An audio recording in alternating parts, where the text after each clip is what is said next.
Hi friends, আমরা আগের ক্লাসে নিউ ডেভেলপমেন্ট ব্যাংক বা ব্রিক্স ডেভেলপমেন্ট ব্যাংকের টপিকটা কমপ্লিটলি শেষ করে দিয়েছি।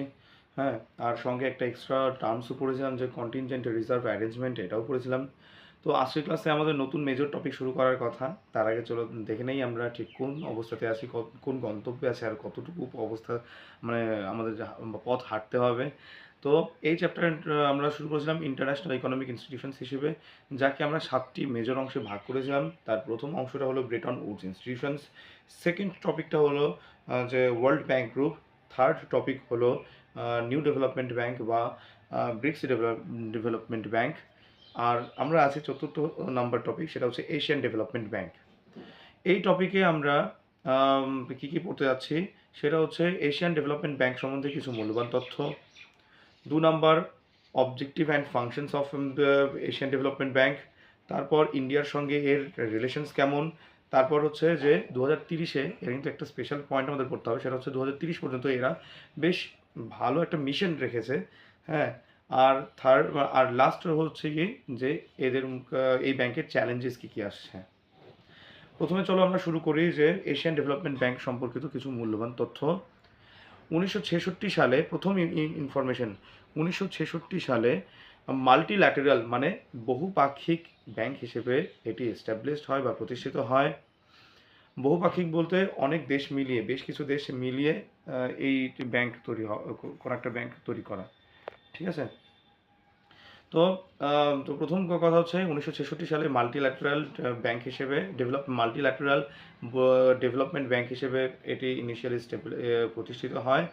সেকেন্ডলি যে আর কারেন্ট মেম্বার কত, আর সেকেন্ডলি ইন্ডিয়া হচ্ছে কি এর মানে ফাউন্ডিং মেম্বার ছিল, মানে যখন থেকে এই ব্যাংক প্রতিষ্ঠিত হয় তখন থেকেই কিন্তু ইন্ডিয়া এর মেম্বার ছিল। হ্যাঁ, আর তখন শুরুতে 31টা মেম্বার রাষ্ট্র ছিল।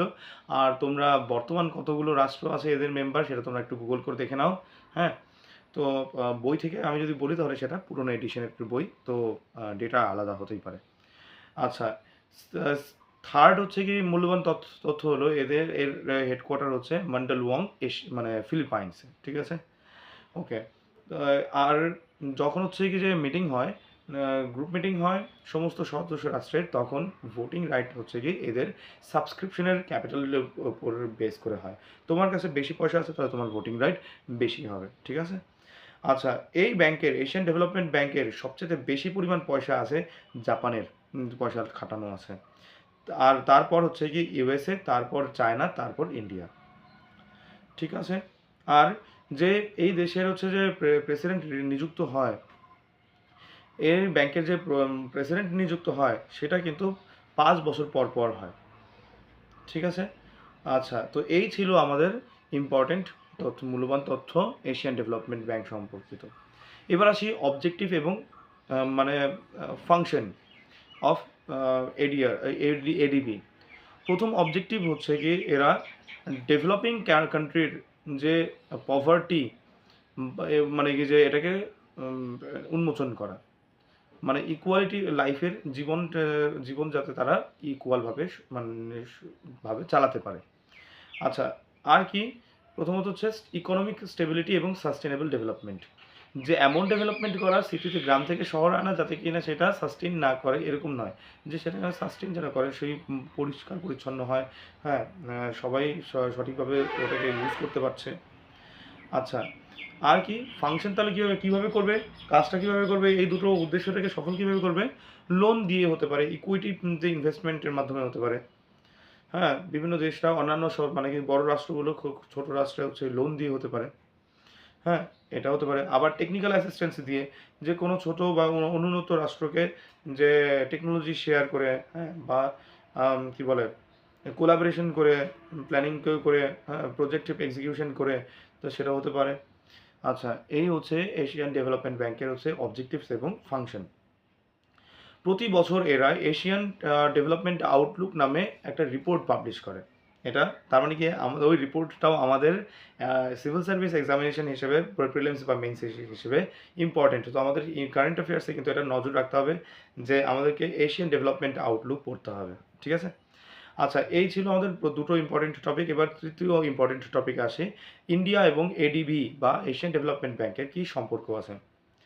যথেষ্ট ভালো সম্পর্ক, এবং ফোর্থ লার্জেস্ট স্টক হোল্ডার মানে শেয়ার হোল্ডার হচ্ছে ইন্ডিয়া।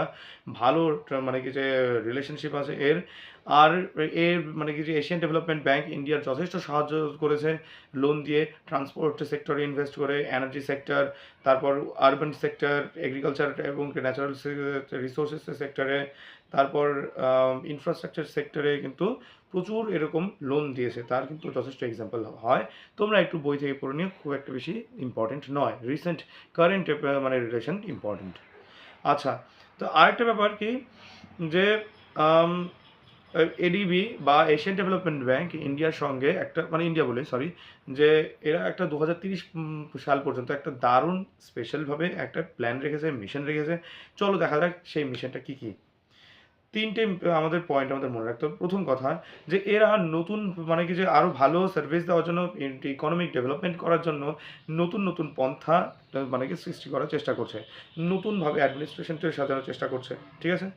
সেকেন্ড পয়েন্ট হচ্ছে সাস্টেনেবল ডেভেলপমেন্ট গোল 2030 পর্যন্ত মানে মানে যা প্ল্যানিং রাখা আছে সেটা হচ্ছে এশিয়ান ডেভেলপমেন্ট ব্যাংকের সঙ্গে মানে এই এজেন্ডা ম্যাচ করে নেওয়া হয়েছে। যেমন কি ডাইজেস্টার রিস্ক রিডাকশন করা, তারপর হচ্ছে ক্লাইমেট চেঞ্জকে হচ্ছে কি যে এর বিরূপ প্রভাবকে মানে কি যে থেকে বাঁচা, তারপর হচ্ছে যে G20 এজেন্ডা নেওয়া, যে ইনফ্রাস্ট্রাকচার ডেভেলপমেন্টের, এগুলো কিন্তু 2030 পর্যন্ত প্ল্যানিংয়ের মধ্যেই আছে, ঠিক আছে।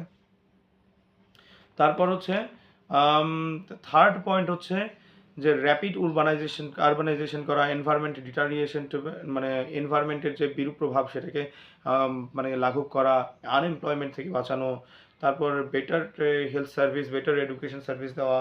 হ্যাঁ, এই হচ্ছে কি 2030 পর্যন্ত মানে কি এদের মিশন।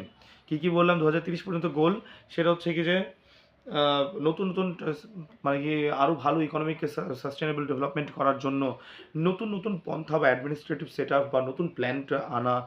হ্যাঁ, তারপর হচ্ছে সেকেন্ডলি হচ্ছে 2000 এসডিজি 2030 বা সাস্টেনেবল ডেভেলপমেন্ট গোলকে মানে কি সাথে নিয়ে কাজ করা।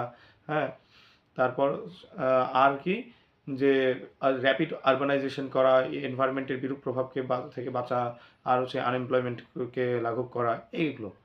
আচ্ছা, তাহলে কী পড়লাম আমরা, যে এডিবি বা এশিয়ান ডেভেলপমেন্ট ব্যাংক সম্পর্কিত কিছু মূল্যবান তথ্য, functions and objective of Asian development bank, ইন্ডিয়ার সঙ্গে এশিয়ান ডেভেলপমেন্ট ব্যাংকের কী সম্পর্ক আছে, আর তারপর 2030 পর্যন্ত এশিয়ান ডেভেলপমেন্ট ব্যাংকের কী মিশন আছে, আর চ্যালেঞ্জেস কী আছে সেটা এখন পড়বো। সেটা হচ্ছে এখানে কিন্তু যে ফান্ড বা ক্যাপিটাল কিন্তু শর্টেজ দেখা যায় মাঝে মধ্যে।